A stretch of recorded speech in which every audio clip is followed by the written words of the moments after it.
Hi, I'm Lois Beres at KZGN-TV, and this is Ridgecrest Talk. And today I'm talking with ladies from the Women's Center High Desert. I've got Karin Stone and, tell me your name again. Jean Scovatti. Scovatti. I got the last name and then I forgot the first. Oh my goodness. They both have very important positions with the Women's Center, and I'd like you to tell what your particular title is. Sure. Thank you, Lois. Sure, Again, thank my you for name coming. is Karin Stone, and my current title is the Director of Client Services with the Women's Center High Desert. Oh, that involves an awful lot of stuff then. It does, actually. It allows me to work with clients across all the disciplines, both domestic violence, sexual assault, child abuse. Oh boy. Yes. So you've got a lot of people working under you then, or? I don't think we have a lot of people You should working under have, us maybe. in our whole agency, but yes, Jean and I supervise the majority of our staff. Okay, Jean, and what is your title?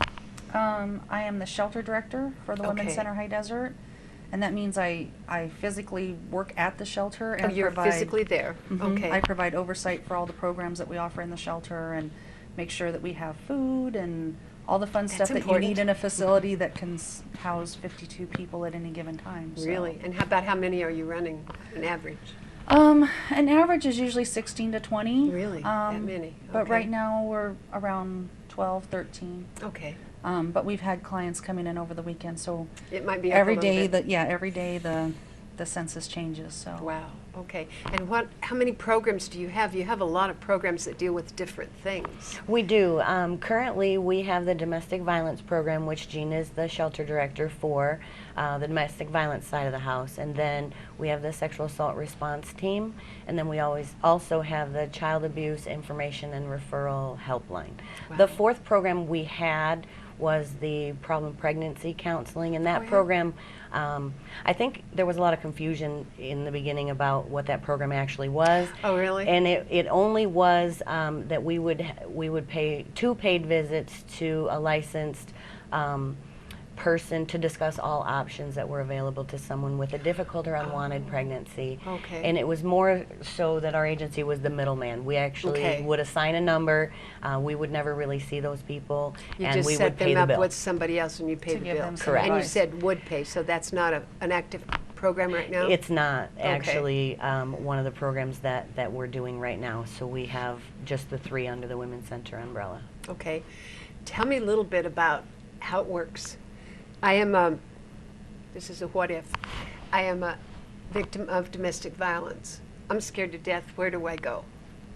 What would I do? There's a hotline or something. There is a hotline. Jean, you want to You talk want to tell me about that? there's many different ways that you can access our services. We have a website. Okay. Which you can send us contact information through the website if you like. Mm-hmm. Our website is womencenterhighdesert.org. So you can send us a remarks page where you would like information, for example, about Mm-hmm. programs and services. We have our 24-hour hotline, which is manned by volunteers and staff. So if this thing happened in the middle of the night, somebody would answer me Yes. and say, Mm-hmm. you can do what? What would they tell you to do? Well, it's going to depend on, of course, your individual situation, whether Oh, of you have course, I hadn't thought about that. transportation, whether you have children with you, whether you Oh, need okay. assistance with car seats. I think the first thing, though, There's too, so many would things, be yeah. establishing your safety. If Yeah. you're saying that you're calling in Right. crisis, we first want to know, are you safe where you are? Do we need Okay. to contact law enforcement for you? If right. we're disconnected, is there a number where I can call you back? So you'd say those things quickly and then go into more Right, about correct. what would so happen. we have our business office. So again, it's going to depend on each person. If you call and talk to us, we're going to, of course, like Karin said, ask you if it's safe to talk Safety. at that moment. Okay. But depending on how you reach out, you may walk into our business office, and we have 3 business offices. Tell me where they are. One's here in Ridgecrest, Mhm. one's in the Kern River Valley. It's located in Lake Isabella, and then the other one's in Mojave. Okay, and they're So- all high desert. Women's Center High Desert. They're- We Yes. have little satellite offices, we call Wow, them, because you they're guys have one-man sure shows. expanded, haven't you? Our Yeah. service Yeah. area is all of East Kern County. Oh my gosh. So 2,600 acres is what we cover. So being a rural agency like we are, to cover the entire county, we have the satellite offices, the Lake Isabella for the Kern River Valley, and then Southeast Kern Mojave covers that area. Wow. We have case managers, just one in each of those areas, but we back them up as well as far as responding.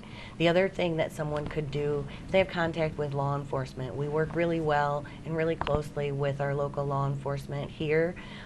We also have developed what we call domestic violence response team. So if there's a situation where law enforcement's called to your home, hypothetically, This is all the all hypothetical. hypothetically, Yeah. called to your home and say the suspect has been put in custody or been removed from the residence, an advocate will respond to the home as long as law enforcement is on the scene. And they make sure of that because bringing someone from the outside there, they can then be concerned of our safety as well. So wanting to make sure the scene is secure before anyone comes. We have people, Lois, that would never reach out. So the ability to actually speak to someone in their home, a lot of times plants that seed that maybe if we don't provide services this time, that Maybe person next would time. know. Know you or know whoever came to your place, their Yes. place, and call that person again. Yes. Oh, that's wonderful. Yes. And you have some, I don't know what you call them, volunteers, Oh, civilian yes. type helpers that do this, Yes, don't you? volunteer. I think Jean would agree. We would not be able to provide the services that we do for our community if it wasn't for our dedicated volunteers. Back in the beginning, Jean and I have been there a very long time. I've been there almost 18 years. I've been there Jean's almost been there 16. almost And the 16. center has been here how long? Oh gosh, 30 years? A little over Wow. 30 years. 'Cause I know We've expanded. Carol's Yeah. been with the agency for over 26 now. 26. Carol, Yes. Carol Beecroft sort of Beecroft. started Our it, chief didn't she? executive officer, yeah. Yes. Amazing, the thing that she went through by herself for a while. Yes. Yes. And then built this up to this, and now you've got volunteers. So and- without the volunteers, there's no way that we could continue to provide the services. And years ago, Jean and I both would work full-time during the day, and then we would take on call for weeks at a time. During the night? During Yeah. the Oh. night. So Karin would do a weekends, week, I would do a holidays. week. Oh, my gosh. Yeah. I know So, several people no that, downtime. I don't know, they were volunteers, I don't know if they still are, but it's very fulfilling for them too, but it takes a lot of time. It takes a lot of time. And training, and we'll talk a little bit about that training in a little Yes. bit. But it's very interesting what we have here in Ridgecrest. These ladies have just provided a remarkable service that a lot of small towns don't have. But we're going to be back in just about 2 minutes, and we're going to talk a little bit more about some of the services they have that you might be interested in. We'll be right back in about 2 minutes.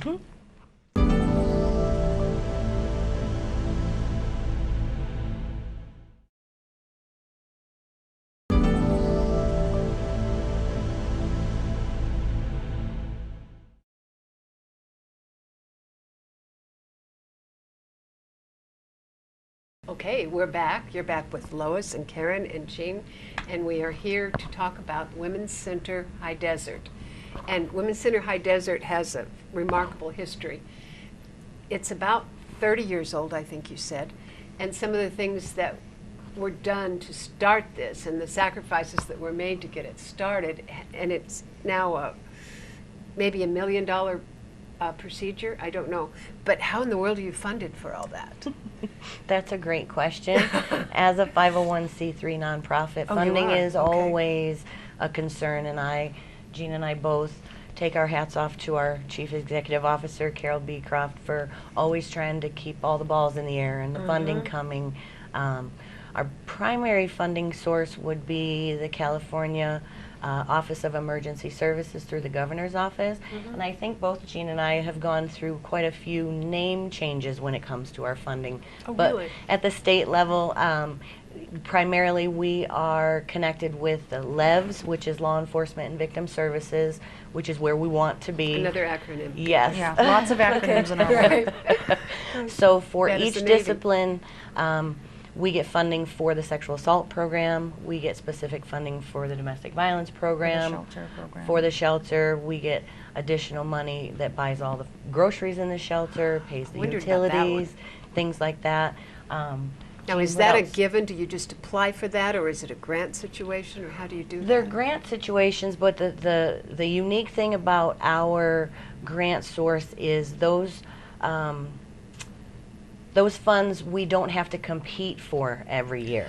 Oh, It's not a request for proposal or an RFP. It's an RFA, which is a request for application. So if Okay. you are a program in good standing, An then already existing program. already kind of a existing, then you will get it. It all just depends on the state budget and how many dollars are going to be in that fund to spread across 84 centers Wow. in the state of California. is that how many there are in California? Wow. And yours is made up of 3 different places, right? But the main office is here, right? Correct. Yes. Okay. And you said the other 2 were, one was in, Lake Isabella and one is in Mojave. Mojave. But they're like satellite offices of yours. Yes. Right. Okay. And you guys work closely with the police and the sheriff department for domestic violence. Yes. Do And they sexual call assault. you if they have a problem, or is that something that has to be done by the client? Or No, actually, we've worked really hard for a very long time and created an excellent working relationship with all of our local law enforcement. And the majority of the time, I will say 9 times out of 10, we're contacted by law enforcement. Ah. There can be situations where the individual tells law enforcement that I don't want an advocate to come. But we've worked it out where law enforcement will still have us come, and if the person doesn't want to talk to us, that's absolutely fine. At Then they least can let us know. we've But at least made contact, at least said this is our business card, that kind of thing. and maybe in another time, a little different It's planting those emotional seeds. situation, that person may call you. Absolutely. Right. Yeah. Well, and we've had law enforcement contact us, and I was smiling when you asked if they I saw do. you smiling. I wondered. Because Karin specifically has worked very hard at making that relationship happen, and they call her literally. Oh, right. Oh, Karin, we need your help with this, and then she calls out the troops. Day or night. Yeah, day or It's night. Karen. Okay, turn your so phone that's off. why I'm smiling, because I don't get called a lot from law enforcement, but Ah. Karin gets called almost every day. Well, if you work with that situation, they're going to remember you. and Yeah. they're They gonna do. go They from remember that, her too. very, and she's an amazing person. I want to give Oh, I Karin know credit that. for that. Yeah, So, you all are. I'm Um, so amazed at how you work well with these people that need your help. Because you've got Sometimes some we get- specific training. Yes, and sometimes we get contacted from the district attorney's office. really? If that Medical rare professionals, situation yeah. happens where a client has maybe fallen through the crack for whatever reason, and then it's time for the judicial process to start, then the DA's office will say, I don't know what happened, but could you please help me? Get somebody with her. Medical, Jean's absolutely right. Okay. We've been contacted by medical professionals as well.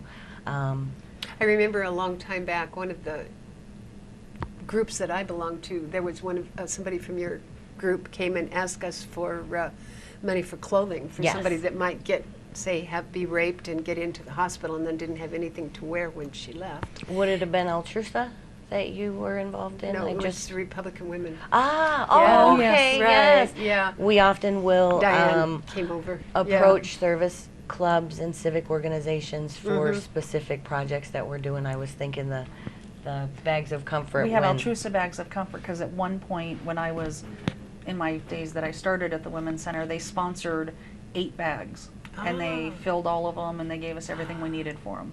But we have to Oh. keep those up. Yeah, you would. So that's why we continue to look for outside sources to help us make sure we have things that can accommodate a client. And those sorts of because things are clothing, maybe, hairbrushes, cosmetics, toothpaste, maybe. yeah, Hygiene items. hygiene items, Okay. Maybe flip-flops, something comfy to Really? wear, because in a situation like a sexual assault, all that person's clothing will be seized as evidence as part of your Okay, I crime wouldn't have scene, thought and they'll about need that. Yeah. to wear something comfortable. better than a paper kind of gown Yeah, to go those home. little dresses at the hospital Not are, too, a little bit loose in the back. right? yeah, they're not very.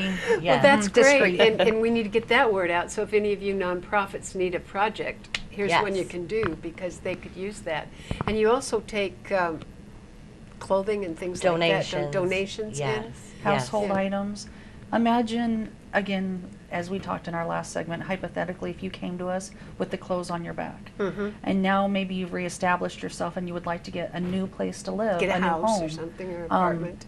you start with nothing potentially. That's true. So we try to help find the resources to start you with a bed and a couch and a dresser and Linens Perfect. linens and dishes. and if you need it Everything in your that- house, you're going to need it when you move in. That's absolutely true, and you don't even think about that sort of thing but they're in critical condition Yes. right now. I mean, not physically, but mentally. crisis, sure. And that crisis is the word I needed. And they need help, and they need all of our help. And you guys are so remarkable to get it Yeah, for we them. try to coordinate with the Salvation Army. We work with them closely and with Desert Area Resources Oh, well, and good. training. Yes. We have a system worked with them because we get a lot of donations, and we unfortunately only have so much storage room. So what we cannot utilize for the shelter and for its clients, because we have an excess amount, we give to them. Oh, that's good. And So then so they'll give with back the to you. understanding, yes. In return, they'll give anybody that we ask them, you know, we'll send you down with a voucher for 3 full sets of clothing. Or maybe Wow. we don't have a dresser for you, so we'll See take if you can pick up a dress or see if you can get a dresser from them, or a bicycle for your little boy, or Wonderful. whatever your need may be. Hold on they to work that with thought. us. We're going to be back in about 2 minutes, and we're going to finish talking about the Women's Center High Desert. Be right back.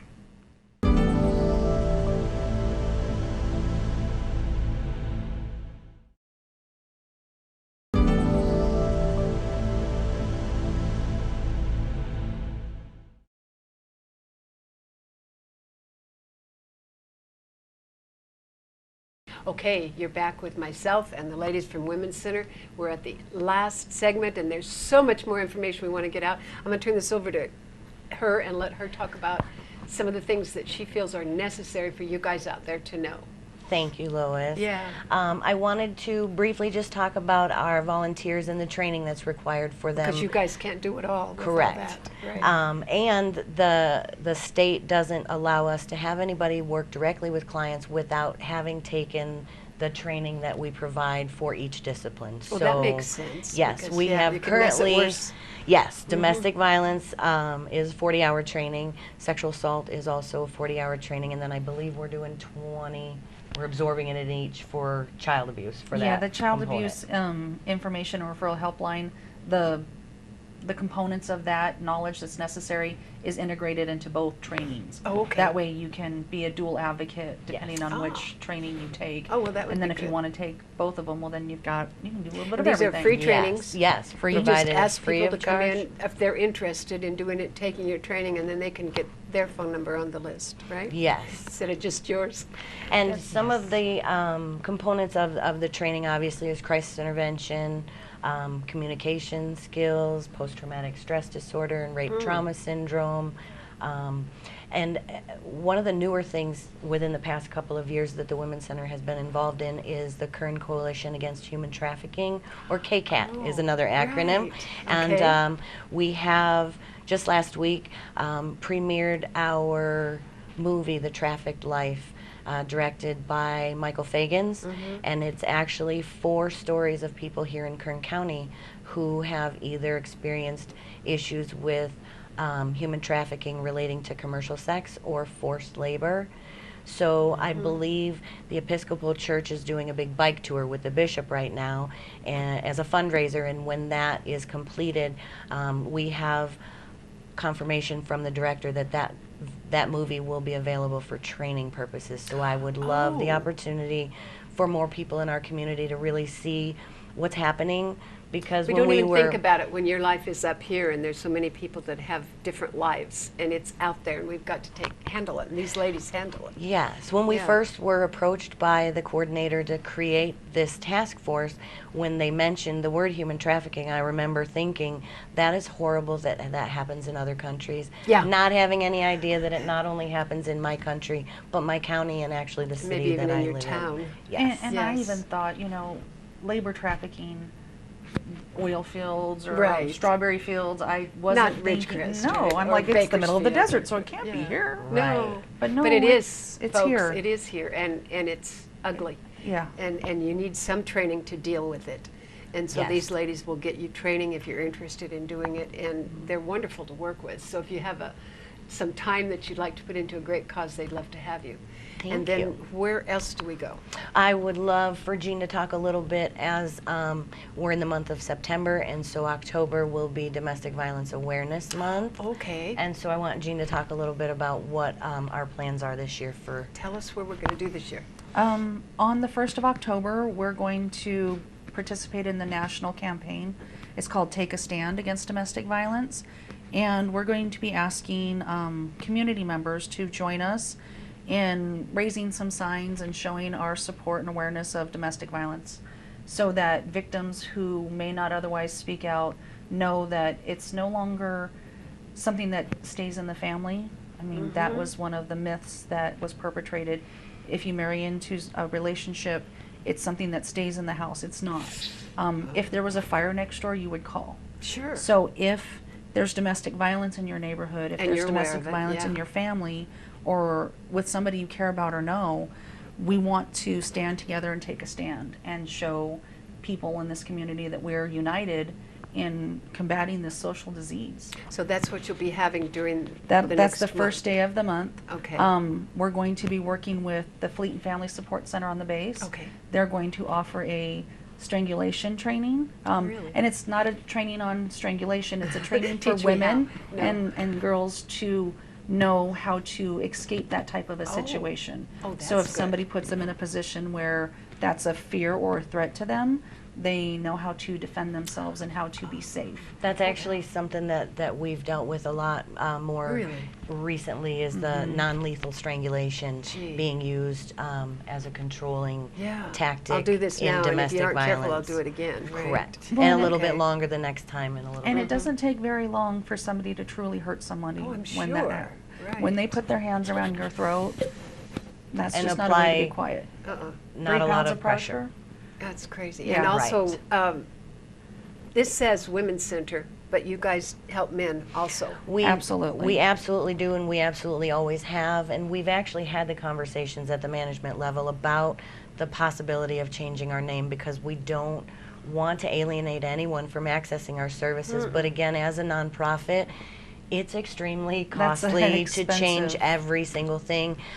But more and more, the word has gotten out, and we have Really, I hear it more. too, when I'm provided talking. services to men with regard to all of our programs: shelter, restraining orders, sexual assault, court advocacy and accompaniment. Really, these crimes don't just happen to women. I need people to That's understand absolutely that. true. And we This also does. want to engage more men in our fight with taking a stand against domestic violence, because there's plenty of men out there who understand that these hands are not for hurting and my strength is not for hurting, and True. really to, Help them out so that it doesn't happen. yes. Okay, do you do a training or something like that, or just talk with them on a counseling basis? Or? Well, we actually are more and more being led by the field as a whole, like Jean and I were talking about the other centers and the coalitions that we belong to at the state level, and really realizing that it's an issue for our entire society, not just one gender against True. the other. There are good and We're bad getting in down both. to the last minute. Okay. And I think we maybe want to tell your hotline numbers, or tell them where they Sure. can find them in an emergency. Tell us. Yes, absolutely. The Women's Center High Desert business phone number is going to be 760-371-1969, and that number is Monday through Friday, 8 until 5. And then It's in the phone book too. It's in the Yes. phone book under Okay. Women's Center. Yes. Okay. The domestic violence hotline is, again, a 24-hour day, 7-day-a-week hotline. It's covered.